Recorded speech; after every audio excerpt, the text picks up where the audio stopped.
কারণ কি দেখা যায় না কেন?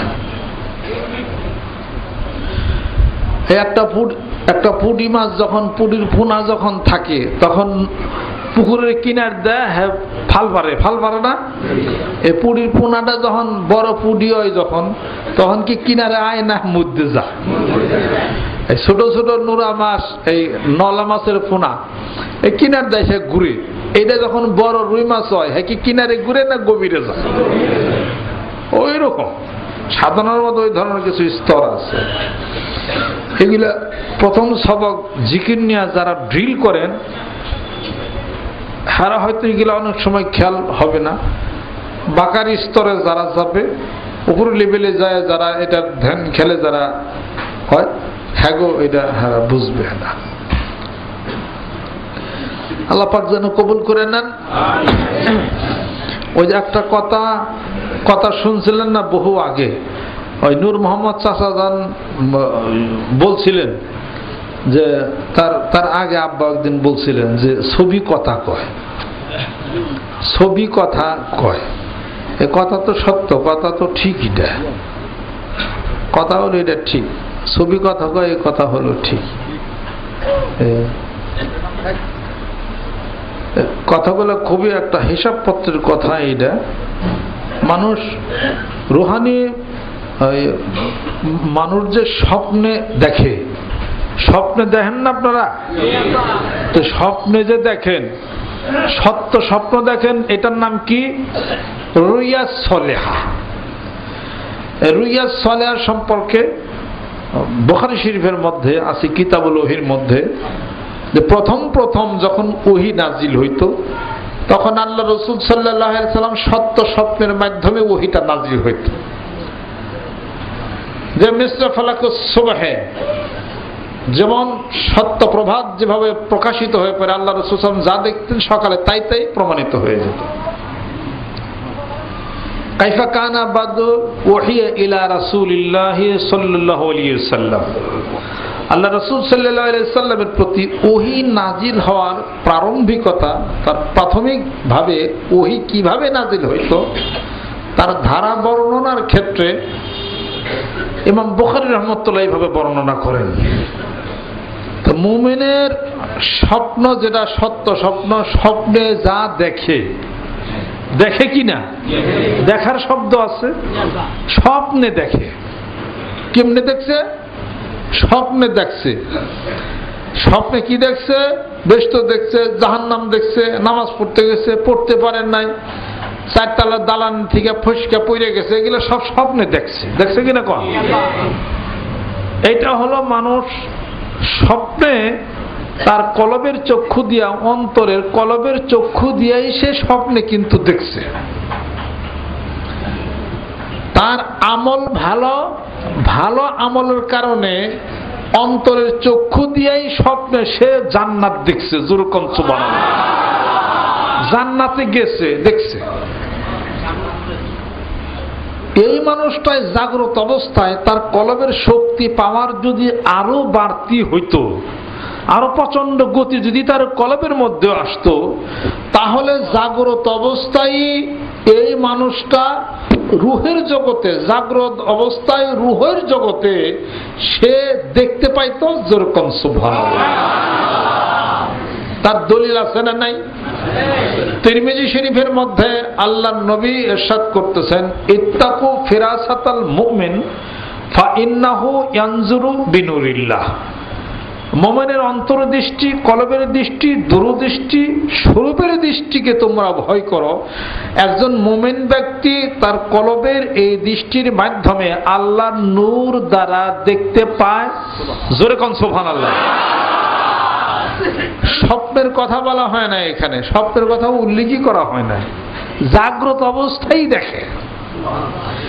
চোখ, অন্তরের কলবের শক্তিটা আরো যদি বৃদ্ধি হয়, আরো যদি পাওয়ারফুল হয় তার কলবের এই শক্তিটা, তাহলে জাগ্রত অবস্থায় তার দেহের অবয়বের মাধ্যমে, লতিফার মাধ্যমে, লতিফা হলো কি? চোখ, লতিফা হলো মুখ, লতিফা হলো কান, এগুলো সব হলো লতিফা। তাহলে কলবের শক্তি যদি আরো বেশি প্রবল হয়, তো জাগ্রত অবস্থায় জাগতিক চোখের মাধ্যম দিয়েই সে দেখতে পায়। যেরকম তিন ভাবে মানুষ দেখে। এই যে জাগত চোখ, তার অন্তরের দিলটা তার পরিষ্কার থাকার কারণে জাগতিক চোখের মাধ্যম দিয়েই সে দেখতে পায়। এই ক্ষেত্রে ওই যাই সাজায় যে ছবিও কথা কয়। শুধু তাই না, আরে ছবি মানে কি?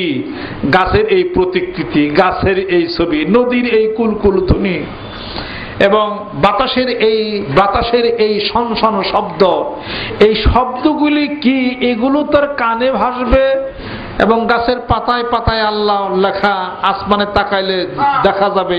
এই তার জাগতিক চোখ দিয়ে সে দেখা যাবে এই ছবির কারুকার্যগুলি। যেরকম এগুলা হাসা নামিছে। যারা দেখে নাই জীবনে কয় কি শুনলাম কিনা। মেহরবানি করে দূরে যায় না, উঠা বসা করেন না। সিস্টার সাবিরের তরিকায় মুরিদ ধন, বয়াত হন, মুরিদ হইয়া চুপ করে থাকেন। পীরের প্রতি 100% সম্মান এবং শ্রদ্ধা নিয়ে বিশ্বাস করো। সরল প্রাণে কাতর হয়ে ডাকলে শুনে, সরল প্রাণে বিশ্বাস করবেন, কাতর হয়ে ডাকবেন, ঠিকই শোনা যাবে।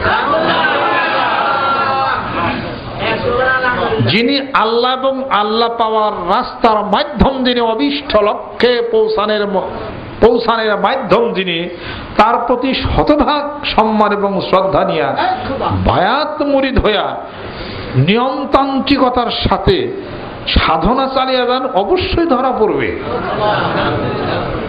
সাধনা মানুষ করা হলো একানা, আর 99% তার মধ্যে থাকে হলো বিশ্বাস।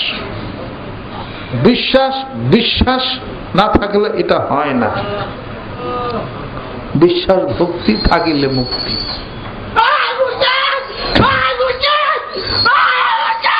বসেন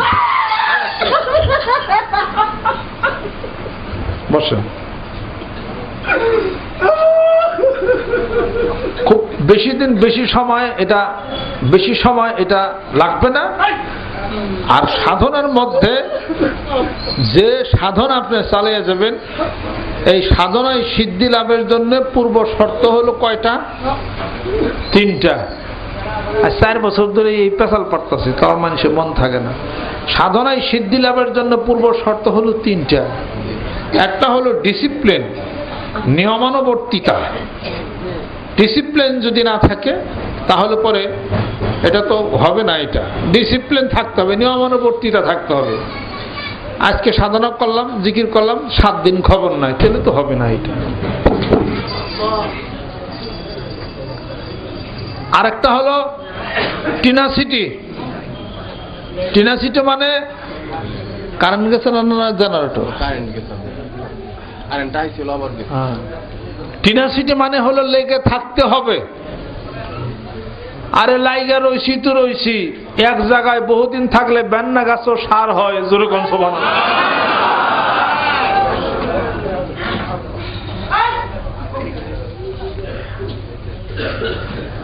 শোনেন আল্লাহর পাগলেরা,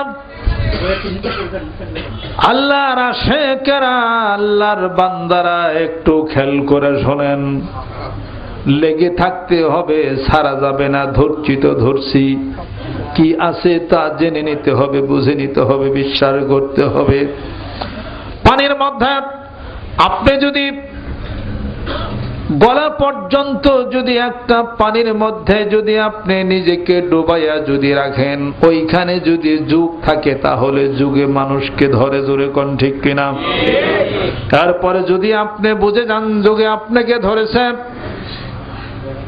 উপরে উঠার পরে চেষ্টা করতেছেন, ভয় পাইতেছেন, আপনি লাফালাফি শুরু করে দিলেন, যুগ তো আপনাকে ছাড়ে না। যুগ বলেছে, ওরে মানুষ, তোকে ধরছি তো ধরছি, তোর শরীরের রক্ত না খাওয়া পর্যন্ত আমি যুগ ছেড়ে দিয়া পানির মধ্যে যাইতে পারি না। পানির মধ্যে ছোট একটা জীব, ওটা যদি মানুষের শরীরে যদি লাগে, এক ফোঁটা না এক ফোঁটা রক্ত না খায়া ছাড়ে না। ছোট্ট একটা মশা যদি নিয়ত করে একটা প্রেসিডেন্টের শরীরের মধ্যে লেগে যে আমি কিছু না কিছু রক্ত তার শরীরে ঢেকে খাবো, তাহলে মশাও কিন্তু রক্ত খাইতে পারে, যুগেও কিন্তু রক্ত খাইতে পারে, যুগকে কিন্তু ছাড়া যায় না। জোরে কোন ঠিক কিনা? যুগ আর মশা যদি সৃষ্টির শ্রেষ্ঠত্ব নিয়ে পৃথিবীর মুখে মানুষকে আল্লাহ পাক বানাইছে, তার শরীর থেকে যদি এক ফোঁটা রক্ত যদি খাইতে পারে, মানুষ হইয়া মানুষের সাথে লাইগা থাকার কারণে আপনি কেন তার আধ্যাত্মিক জগতের মহাসমুদ্রের মধ্যে থেকে